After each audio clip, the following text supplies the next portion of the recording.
بسم الله الرحمن الرحيم.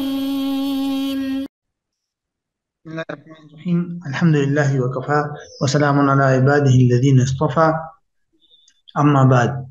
عزیز طلبہ، نور الایضاح کتاب کی آج ہماری یہ نشست نمبر 69 ہے، اور آج کی نشست میں ہم پہلے تو صلاۃ الخوف کے متعلق جو 2-3 مسائل رہ گئے تھے وہ پڑھتے ہیں، اس کے بعد پھر ہم نیا باب شروع کریں گے۔ یہ 2 نکات رہتے تھے، یہ ایک نمبر 3 پہ ہے کہ وَيُسْتَحَبُّ حَمْلُ السَّلَاحِ فِي الصَّلَاةِ عِنْدَ الْخَوْفِ، فرماتے ہیں کہ نماز میں اسلحہ اٹھانا مستحب ہے خوف کے وقت، یعنی اس طرح کا اگر خوف ہے اور اس طرح کی صورتحال ہے کہ جنگ ہے تو اس میں باقاعدہ اسلحہ کو باندھ کر اور اسلحہ اپنے ساتھ رکھ کر بدن میں جس مقام پہ انسان اسلحہ باندھتا ہے اس جگہ اسلحہ باندھ کے رکھنا اور نماز کے دوران یہ مستحب ہے، جائز ہے بلکہ مستحب ہے۔ وَإِن لَمْ يَتَنَازَعُوا فِي الصَّلَاةِ خَلْفَ إِمَامٍ وَاحِدٍ فَالْأَفْضَلُ صَلَاةُ كُلِّ طَائِفَةٍ بِإِمَامٍ مِثْلَ حَالَةِ الْأَمْنِ۔ یہ وہ بات ہے جو ہم نے پہلے ہی بتائی تھی کہ اگر جو لوگ ہیں اگرچہ جہاد اور لڑائی کا وقت ہے، لیکن یہ ہے کہ لوگ ایک ہی امام کے پیچھے نماز پڑھنے پر اصرار نہیں کر رہے، بلکہ سب یہ چاہتے ہیں کہ ہاں ٹھیک ہے ہم کسی اور امام کے پیچھے بھی پڑھ سکتے ہیں، تو پھر بہتر یہ کہ کچھ لوگ ایک امام کے ساتھ نماز پڑھے، باقی لوگ جو ہے وہ جہاد میں رہیں، اور پھر جو ہے یہ لوگ نماز مکمل کر کے آ جائیں، اور جو دوسرا قافلہ ہے وہ جائے اور اپنے امام کے ساتھ کسی اور کو امام بنا کر اس کے ساتھ نماز پڑھ لے، جس طرح عام طور پہ امن کی حالت میں ہوتا ہے۔ تو یہاں سے اسی کی طرف اشارہ کر دیا کہ وَإِن لَمْ يَتَنَازَعُوا فِي الصَّلَاةِ خَلْفَ إِمَامٍ وَاحِدٍ، کہ اگر لوگوں کے درمیان تنازع نہیں ہے اس بات میں، نماز کے اندر کہ ایک امام کے پیچھے نماز پڑھنے میں کوئی تنازع نہیں ہے، تو پھر افضل یہ ہے کہ صلاۃ کل طائفۃ بإمام، ہر گروہ اور طائفہ اپنے امام کے ساتھ نماز پڑھے، مثل حالت الامن، جس طرح کے امن کی حالت میں ہوتا ہے تو اسی طرح نماز پڑھے۔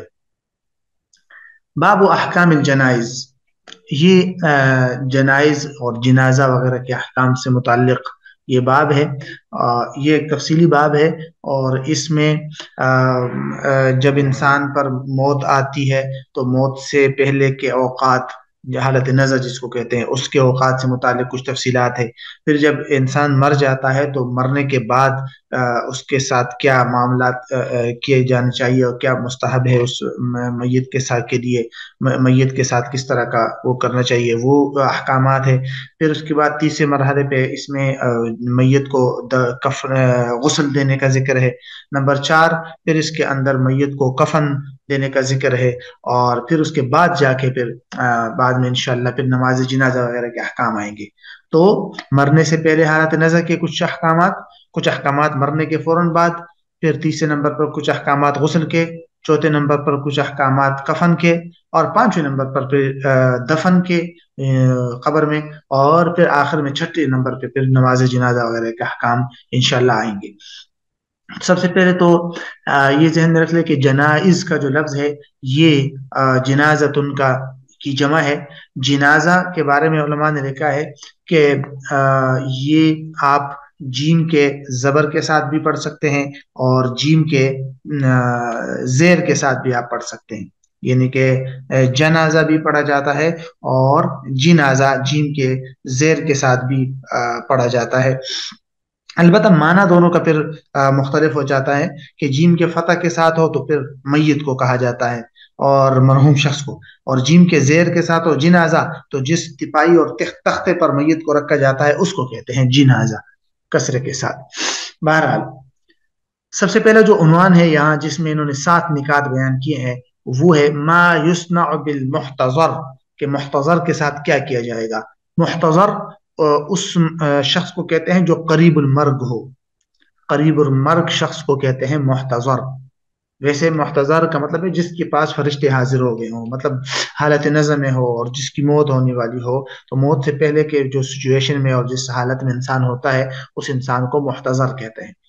اچھا جی، محتضر کے لیے کیا کیا چیزیں مستحب ہے، یا آپ یوں سمجھیے کہ جو شخص قریب المرگ ہو جائے اس کے لیے کیا کیا چیزیں مستحب اور اس کے ساتھ کیا کیا جائے۔ تو خلاصہ کے طور پر پہلے آپ یہ ذہن میں رکھ لیں کہ جب میت کو اس طرح کی صورتحال پیش آ جائے کہ وہ جو ہے قریب المرگ ہو جائے اور تو پھر اس کے لیے علماء نے لکھا ہے کہ سب سے پہلے بہتر طریقہ یہ ہے کہ بھئی اس کو لٹا دیا جائے، قبلے کی طرف لٹا دیا جائے، اور بہتر طریقہ ہے کہ دائیں طرف لٹا کر یعنی شمالاً جنوباً اس کو لٹایا جائے اور دائیں پہلو پر اس کو لٹا کر اس کا چہرہ قبلے کی طرف کر دیا جائے، اور یہ بھی ہو سکتا ہے کہ اس کو چت لٹا کر آسمان کی طرف اس کا منہ کیا جائے اور دائیں طرف اس کا جو ہے وہ قبلے کی طرف ہو، تو یہ بھی ٹھیک طریقہ ہے۔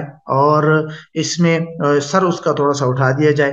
پھر اس کے بعد دو تین باتیں مزید بھی ہے کہ بھئی اس کو شہادت کی تلقین کی جائے، لیکن اصرار نہ کیا جائے، ایسا نہ ہو کہ اس حالت میں چونکہ انسان پر سختی ہوتی ہے تو ایسا نہ ہو کہ وہ انکار نہ کر دے۔ اور پھر جو ہے یعنی کہ شہادت کی تلقین اس کو کر سکتے ہیں، اور اس کے بعد جو ہے اس کے پاس سورہ یاسین یا سورہ رعد پڑھے، یہ بھی علماء نے اس کو بھی جائز لکھا ہے کہ یہ بھی پڑھ سکتے ہیں اس کے پاس۔ یہ کچھ باتیں ہیں۔ قبر میں دفنانے کے بعد جو تلقین ہوتی ہے اس کے بارے میں بعض علماء نے لکھا ہے کہ اجازت ہے، بعض علماء نے لکھا ہے کہ نہیں، اس کی ضرورت نہیں ہے، وہ سنت سے ثابت نہیں ہے۔ ایک وہ تلقین ہوتی ہے جو میت کے بعد قبر کے ایک سرہانے اور پیر کی طرف دو آدمی کھڑے ہو کر سورہ بقرہ اور سورہ فاتحہ، سورہ بقرہ کی آخری آیت اور سورہ فاتحہ پڑھتے ہیں، وہ تلقین تو ثابت ہے، باقاعدہ حدیث سے ثابت ہے اور صحابہ کرام کے عمل سے بھی ثابت ہے، وہ تو الگ بات ہے۔ لیکن ایک اور تلقین ہوتی ہے کہ میت کو قبر میں رکھنے کے بعد اس کو تلقین کی جاتی ہے، تو وہ تلقین جو ہے اس کے بارے میں علماء نے لکھا ہے کہ وہ سنت نہیں ہے۔ تو بہرحال یہ ایک خلاصہ ہے اس کے بارے میں، یہ چند باتیں ہیں، اس کو دیکھ لیجئے۔ یہ وہ حالت میں ہے کہ جب انسان قریب المرگ ہو جائے تو اس کے لیے اس وقت کیا کیا کام کیے جائیں گے۔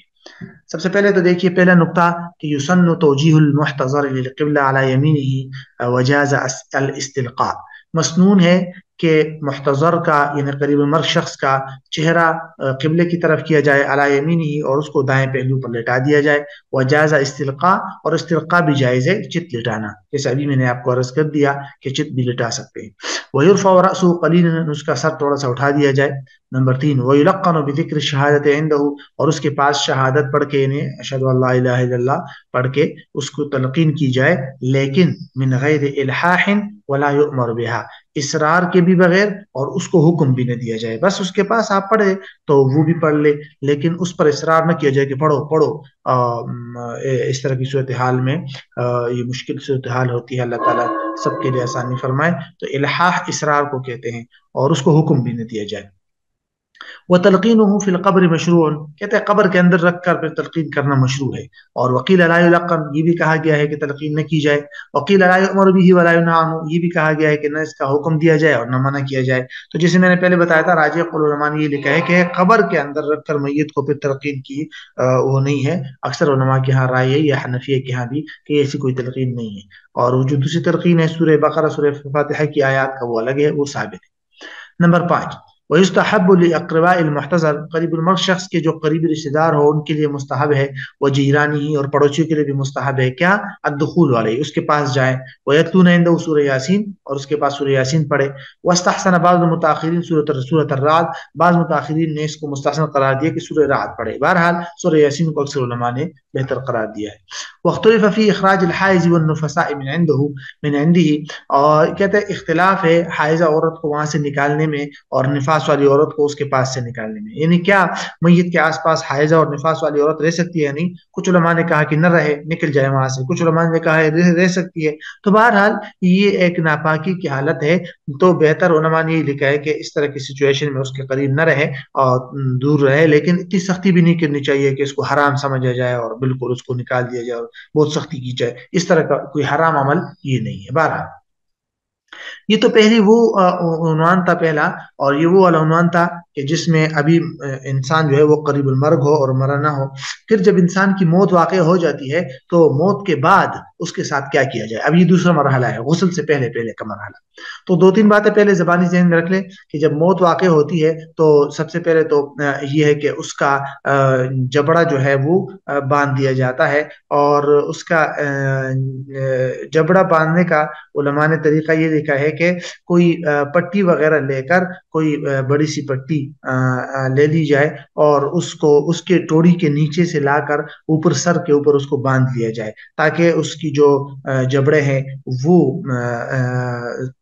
بند جائے. تو بہرحال یعنی کوئی پٹی وغیرہ لے کر اس کے ٹوڑی کے نیچے لے جا کر سر کے اوپر اس کو گرہ لگا دیا جائے اور نرمی سے پھر آنکھیں بند کر دی جائیں. اس کے بعد آنکھوں پر ہاتھ وغیرہ رکھ کر بند کر دیے جائیں اور پھر یہ دعا پڑھ لے انا للہ و انا الیہ راجعون اور بسم اللہ وعلی ملت رسول اللہ اور اس طرح کی دعائیں جو ہیں وہ پڑھے. اس طرح کتاب کے اندر بھی وہ دعا آ جائے گی. اور پھر علماء نے یہ بھی لکھا ہے کہ اس کے پیٹ پر کوئی چیز ہلکی سی چیز رکھ دے تاکہ اس کے پیٹ پھولے نہ. اور یہ بھی ہے کہ بھئی اس کے دونوں ہاتھوں کو سینے پر نہ رکھے, سائڈوں پر رکھ دے, کیونکہ سینے پر رکھنا یہ کہتا ہے کہ اہل کتاب اور یہودی یا عیسائیوں کا ایک طریقہ تھا, تو اس سے بچے. اور اس کے پاس قرات نہ کرے جب تک کہ غسل نہ دیا جائے تو قرات نہ کرے. ہاں اعلان کر دیا جائے, اعلان میں کوئی حرج نہیں ہے. تو یہ وہ والے احوال تھے کہ جس میں انسان جو ہے وہ جب مر جائے تو اس کے بعد کیا کیا جاتا ہے. اس کے بعد اب اس کو غسل دینے کا طریقہ آئے گا, وہ اگلے مرحلے پہ اس کو ہم دیکھیں گے اگلے عنوان میں کہ غسل کا کیا طریقہ ہے اور غسل کے بعد پھر اس کے کفن کا کیا طریقہ ہے. ان دونوں کو انشاءاللہ ہم اگلے عنوانات میں دیکھیں گے. پہلے اس کا ترجمہ دیکھیں. ما یصنع به اذا مات, کیا کیا جائے گا میت کے ساتھ جب وہ مر جائے. نمبر 1 فاذا مات شد لحیاہ, کہتے جب وہ مر جائے تو اس کے دونوں جبڑوں کو باندھ دیا جائے. نمبر 2 وغمز عیناہ, ان کے دونوں آنکھوں کو بند کر دیا جائے. ویقول مغمزہ, اور آنکھ بند کرنے والا یہ کہے. مغمز اور غمزہ اس کا مطلب ہے آنکھ بند کرنا. ایسے آنکھوں پہ ہاتھ رکھ کر ایک دعا پڑھ لیتے ہیں تاکہ آنکھ اس کی بند ہو جائے. وہ دعا یہ ہے کہ یہ دعا بھی پڑھ سکتے ہیں بسم اللہ وعلی ملت رسول اللہ اللہم یسر علیہ امرہ وسہل علیہ ما بعدہ واسعدہ بلقائک واجعل ما خرج الیہ خیرا مما خرج عنہ. ٹھیک ہے, تو یہ دعا پڑھ دی جائے. اور اس کے بعد پھر نمبر 3 پہ ہے وَيُوضَعُ عَلَى بَطْنِهِ حَدِيدٌ لِأَلَّا يَنْتَفِخَ, اور اس کے پیٹ پر کوئی لوہا وغیرہ کوئی بھی چیز اس طرح رکھ دی جائے تھوڑی سی باری سی تاکہ اس کا پیٹ پھولے نہ. وَتُوضَعُ يَدَاهُ بِجَنبَيْهِ, اور اس کے دونوں ہاتھوں کو اس کے دونوں پہلو میں رکھ لے. وَلَا يَجُوزُ وَضْعُهُمَا عَلَى صَدْرِهِ, اس کے سینے پر دونوں ہاتھوں کو رکھنا جائز نہیں ہے جیسے میں نے پہلے بتا دیا. وَتُكْرَهُ قِرَاءَةُ الْقُرْآنِ عِنْدَهُ حَتَّى يُغَسَّلَ, غسل کہتے ہیں اور وہاں قراءت قرآن یعنی قرآن اس کے آس پاس مرنے کے بعد اس کے آس پاس قرآن پڑھنا مکروہ ہے یہاں تک کہ اس کو غسل دیا جائے. یعنی جب اس کو مکمل غسل دے اس کے بعد اس کے آس پاس آپ قرآن پڑھیں. ولا بأس بإعلام الناس بموته, اور کوئی حرج نہیں ہے لوگوں کو خبردار کرنا اس کی موت کے بارے میں. اعلام مطلب اعلان, یعنی لوگوں کو خبردار کرنے کے لیے باقاعدہ اعلان کیا جائے. تو اس بات میں کوئی حرج نہیں ہے کہ کر سکتے ہیں اعلان. اب جو یہ عنوان آ رہا ہے بڑا اہم عنوان ہے اور اس کو سمجھنے کی ضرورت ہے. میت کو نہلانے کے حوالے سے, میت کو غسل دینے کے حوالے سے 2-3 باتیں. جب میت مسلمان ہو اور اس کے علماء نے شرط لکھا ہے کہ بھئی میت کو کب غسل دینا لازم ہوتا ہے, تو ایک تو شرط تو یہ ہے کہ مسلمان ہو, دوسری شرط یہ ہے کہ بھئی کم از کم اس کے بدن کا اکثر حصہ میں نہ ہو اور ایسا شہید نہ ہو جو الہی کلمت اللہ کے لیے میدان جنگ میں شہید ہوا ہو, اس کو غسل نہیں دیتے. اور اسی طرح ایسا بچہ بھی نہ ہو مطلب حمل جو مردہ پیدا ہوا ہو. اگر وہ زندہ پیدا ہوا کچھ آواز وغیرہ آئی اور پھر مر گیا پھر تو غسل دیا جاتا ہے, لیکن اگر وہ جس کی آواز نے سنائی دی ہو اور مردہ پیدا ہو چکا ہو تو اس بچے کو غسل نہیں دیا جاتا. تو بہرحال غسل تو یہ تو اس کی بات ہو گئی. اب غسل دینے کا کیا طریقہ ہے, تو سب سے پہلی بات تو یہ ذہن رکھیں کہ جتنا جلدی ہو سکے میت کو غسل دینا چاہیے اور یہی سب سے بہتر طریقہ ہوتا ہے. میت کے غسل کو نہ سمجھنے کے لیے آپ کچھ مراحل پر ہم اس کو سمجھاتے ہیں, پھر کتاب میں آئیں گے انشاءاللہ ترجمہ کریں گے. 1 2 3 کر کے آپ مرحلہ وار یہ باتیں ذہن میں رکھ لیں تو انشاءاللہ آپ کو میت کو غسل دینے کا طریقہ سمجھ میں آ جائے گا. سب سے پہلے ہوتا ہے میت کو ایک تختے پر رکھنا, یہ سب سے پہلا مرحلہ ہے. سب سے پہلا نقطہ یہ ہے کہ میت کو جس تختے پر غسل دیا جاتا ہے نا, تو اس تختے کو 3 دفعہ یا 5 دفعہ کسی لوبان وغیرہ کی دھونی دی جاتی ہے. ٹھیک ہے, اس کو دھونی دی جائے اور پھر اس کے بعد میت کو اس کے اوپر لٹائے اور اس طرح لٹائے کہ قبلہ اس کے دائیں طرف ہو, یعنی قبلہ میت کی دائیں طرف ہو. لہٰذا اگر اس میں دشواری ہو پھر جس طرح آسانی ہو لٹا دے, لیکن بہتر یہی ہے کہ قبلہ اس کے دائیں طرف آ جائے, اس طرح اس کو لٹا دے. سب سے پہلی بات تو یہ ہوگی. دوسرا مرحلہ یا دوسری بات یہ ہے کہ میت کے بدن کے کپڑے جو ہے وہ آپ اتروا لے, اور اس کے لیے بہتر طریقہ یہ ہے کہ اس کی سطر والی جگہ پر ناف سے لے کر اس کے گھٹنوں تک اس پر کوئی کپڑا وغیرہ ڈال دیا جائے تاکہ وہ نظر نہ آئے, اور باقی اس کے سارے کپڑے جو ہے وہ اتار دیے جائے. دو باتیں ہو گئی. تیسری بات, ناف سے لے کر زانو تک بدن کا جو بھی مطلب ناف سے لے کر گھٹنوں تک میت کا جو بدن ہے اس کا دیکھنا جائز نہیں ہے. یہ بات ذہن میں رکھے, جس طرح زندگی میں جو مقام دیکھنا جائز نہیں ہے, جہاں ہاتھ لگانا جائز نہیں ہے, مرنے کے بعد بھی یہ جائز نہیں ہے. لہٰذا یہ بات ذہن میں پہلے سے رکھ لے کہ گھٹنوں سے لے کر ناف تک کے حصے کو چھپا لے, اور میت کو استنجا کراتے وقت یا اس وقت بھی ہاتھوں پر کوئی کپڑا, کوئی دستانہ وغیرہ لگانا ضروری ہے, اور ایسے مقام کو, میت کے سطر والے مقام کو دیکھنا بھی جائز نہیں ہے, بلکہ کوئی دستانے وغیرہ پہن کر مٹی یا 3-5 ڈیلے سے میت کو استنجا کرا دے اور پھر پانی وغیرہ لگا دے, تو یہ طریقہ ہوتا ہے. ٹھیک ہے, تو استنجا وغیرہ کے لیے 3 باتیں ہو گئی. چوتھا مرحلہ یا چوتھی بات یہ ہے کہ میت کو مکمل وضو کرا لے, یعنی کہ وضو میں ہاتھوں تک دونوں مطلب ہاتھوں کو دونوں ضروری نہیں ہے, منہ اور ناک میں پانی بھی ڈالنا ضروری نہیں ہے. ہاں اگر کوئی جنابت میں مر جائے, ایسی حالت میں مر جائے کہ اس پر غسل فرض ہو, تو پھر علماء نے لکھا ہے کہ گنجائش ہے, آپ اس کو منہ اور ناک میں پانی ڈال سکتے ہیں, لیکن پھر بھی علماء نے لکھا ہے پانی ڈالنے کے بجائے یوں کیا جائے کہ کوئی کپڑا تر کر کے اس کے منہ اور ناک میں لگا دیا جائے, تو یہ زیادہ بہتر ہے. ٹھیک ہے, یہ ہو گئی 4 باتیں. جب وضو ہو جائے نمبر 5 پہ, پھر جب وضو مکمل ہو جائے تو پھر اس کے بعد علماء نے لکھا ہے کہ اس کے سر کے بالوں کو, اور اگر مرد ہے تو داڑھی کے بالوں کو بھی گلی خیرو ایک وہ ہے جس طرح آگے آ جائے گا, اس سے یا کسی بھی صابن وغیرہ سے اچھی طرح صاف کر دھو لے. پھر نمبر 6 مرحلے پہ اسے بائیں کروٹ پر لٹائے, اور بیری کے پتوں وغیرہ میں پکایا ہوا جو نیم گرم پانی ہو یا کسی بھی چیز کا جس سے صاف پانی ہو, تو اس پانی کو کہتے ہیں کہ اس پر 3 دفعہ اس کے سر سے لے کر پاؤں تک اتنا ڈالے کہ نیچے والے کروٹ تک پانی آ جائے. پھر اس کے بعد 7ویں مرحلے میں اس کا الٹ کر دے, یعنی اس بات کا الٹ کر دے. کیسے کہ دائیں کروٹ لٹائے, پہلے بائیں کروٹ لٹایا تھا نا, اب دائیں کروٹ لٹائے اور اس کے دوسری طرف جو ہے وہ پانی اسی طرح 3 دفعہ پانی بہا لے. اب 8ویں مرحلے میں یہ ہے کہ اس کے بعد میت کو اپنے بدن کی ٹیک لگا دے اور بٹھانے کے قریب کر دے اس کو, اور اس کے پیٹ کے اوپر تھوڑا تھوڑا نرم ہاتھ مارے تاکہ اس کے اگر کوئی پیشاب کے راستے سے کچھ گند وغیرہ نکلتا ہے تو وہ نکل جائے, اور اس کو صاف کر دے. دوبارہ وضو یا غسل کی ضرورت نہیں ہے. پھر نمبر 9 پہ یہ بات ذہن میں رکھ دے کہ اسے میت کو بائیں کروٹ پر لٹائے اور دائیں کروٹ پر کوئی کافور ملا ہوا پانی جو ہے وہ سر سے لے کر پاؤں تک اس کو کافور والا پانی پلا دے, ڈال دے, اور پھر علماء نے کہا کہ دستانہ وغیرہ پہن کر سارے بدن سے کسی کپڑے وغیرہ سے خشک کر لے اس کو. پھر چارپائی, آخر میں پھر چارپائی پر کفن کے کپڑے اس طریقے سے پھیلا دے جس طریقے سے اس کو مصنون طریقہ پر کفن پہنایا جائے گا, اور اس پر میت کو ڈال دے. یہ وہ طریقہ ہے جس کے مطابق آپ میت کو غسل دیں گے. تو یہ ہے. اس کے بعد اب انشاءاللہ پھر کفن وغیرہ کا طریقہ آئے گا, اس کو ہم بعد میں دیکھیں گے. تو یہاں انہوں نے بڑے مختصر کر کے یہ چیزیں 1 2 3 کر کے آپ کو سمجھائیے. دیکھیے, وَيُعَجَّلُ بِتَجْهِيزِهِ, کہتے ہیں اس کو تیار کرنے میں جلدی کی جائے میت کو. لہٰذا فَيُوضَعُ كَمَا مَاتَ عَلَى سَرِيرٍ مُجَمَّرٍ وِتْرًا, کہتے ہیں لہٰذا اس کو رکھ دیا جائے جیسے ہی وہ مر جائے تو اس کو رکھ دیا جائے کسی چارپائی پر, اور مجمرن وطرن جس کو 3 دفعہ یا وطرن مطلب طاق دفعہ جس کو دھونی دی گئی ہو. وَيُوضَعُ كَيْفَ اتَّفَقَ عَلَى الْأَصَحِّ, اور جس طرح بھی اتفاق ہو, یعنی جیسے چاہے اس کو رکھ دیا جائے تختے پر, یہ صحیح ہے. جیسے میں نے پہلے ہی بتایا تھا, اگر اس طریقے کے مطابق مشکل ہو تو پھر یہ ہے. نمبر 3 وَتُسْتَرُ عَوْرَتُهُ, اور اس کی مطلب یہ ہے کہ سطر والی جگہ کو چھپا دیا جائے. ثُمَّ جُرِّدَ عَنْ ثِيَابِهِ, پھر اس کے کپڑے جو ہے وہ نکال دیے جائے.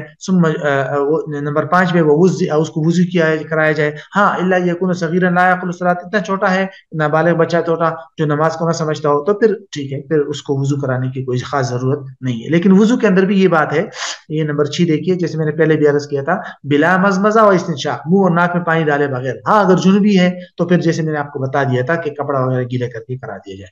وصب علیہ ماء مغلی بسدر او حرز وَإِلَّا فَالْقَرَاحُ وَهُوَ الْمَاءُ الْخَالِصُ. صُبّہ کا مطلب ہوتا ہے پانی بہانا, ٹھیک ہے, اور سدرن کا جو لفظ ہے, مغلیون کا مطلب ہوتا ہے ابالا ہوا, جوش دیا ہوا, یہ اس لفظ سے ہے. اور سدر کا مطلب ہے بیری کا درخت, اور دوسرا جو لفظ ہے یہاں حرز ہے، اور حرز کا مطلب ہوتا ہے یہ ایک قسم کا اس کو اشنان یا اس طرح کی کوئی، یا اشنان کا لفظ کہتے ہیں، کوئی جڑی بوٹی ہوتی ہے جس سے صفائی صحیح ہوتی ہے۔ قراح کا مطلب ہوتا ہے خالص پانی۔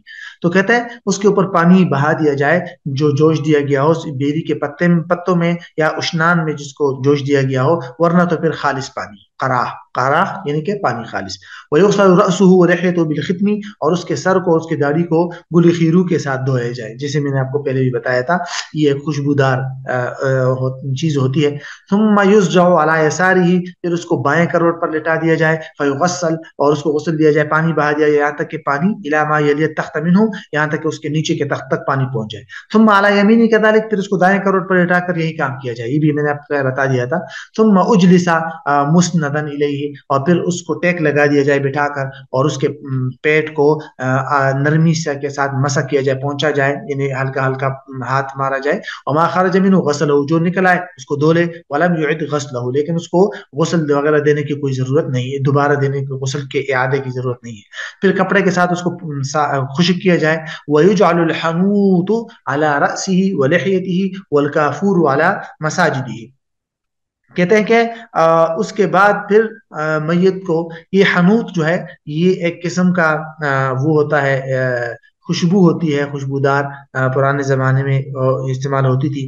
تو بہرحال کہتے ہیں کہ حنوط کی جو خوشبو ہے اس کے سر پر لگا دیا جائے اور داڑھی پر بھی، اور اس کے سجدوں کی جگہ پر کافور لگا دیا جائے، یہ آج کل ملتا ہے اور اس طرح یہ لگا دیا جاتا ہے۔ تو یہ غسل کا طریقہ یہ مکمل ہو جائے گا، اور اس کے بعد انشاءاللہ یہ غسل سے متعلق یہ ایک دو باتیں اور بھی ہیں، اس کو بھی دیکھ لیا جائے کہ کیا کیا چیزیں غسل میں نہیں کرنی چاہیے، یا میت کے ساتھ کیا کیا نہیں کرنا چاہیے۔ تو کہتے ہیں غسل کے اندر لیس فی الغسل استعمال القطن، کہ روئی کا استعمال غسل میں کوئی ضروری نہیں ہے، ظاہر روایت یہی ہے۔ بہرحال بعض علماء نے لکھا ہے کہ کانوں وغیرہ میں اور ناک میں روئی دی جائے، رکھ لی جائے غسل کے وقت تاکہ اس میں پانی نہ جائے۔ اور اس کے ولا یقص ظفرہ ولا شعرہ، اس کے ناخنوں کو اور اس کے بالوں کو نہ کاٹا جائے، ولا یسرح شعرہ ولحیتہ، اور اس کی داڑھی اور اس کے بالوں کو، سر کے بالوں کو اور داڑھی کے بالوں کو کنگھی نہ کرائی جائے۔ تو بہرحال یہ یہاں تک کی بات مکمل ہو گئی۔ اس کے بعد انشاءاللہ پھر میت کے کفن کا تفصیلی ذکر ہوگا، اور کفن کے بعد پھر دفنانے کا، پھر اس کے بعد جنازے کے احکام انشاءاللہ آئیں گے۔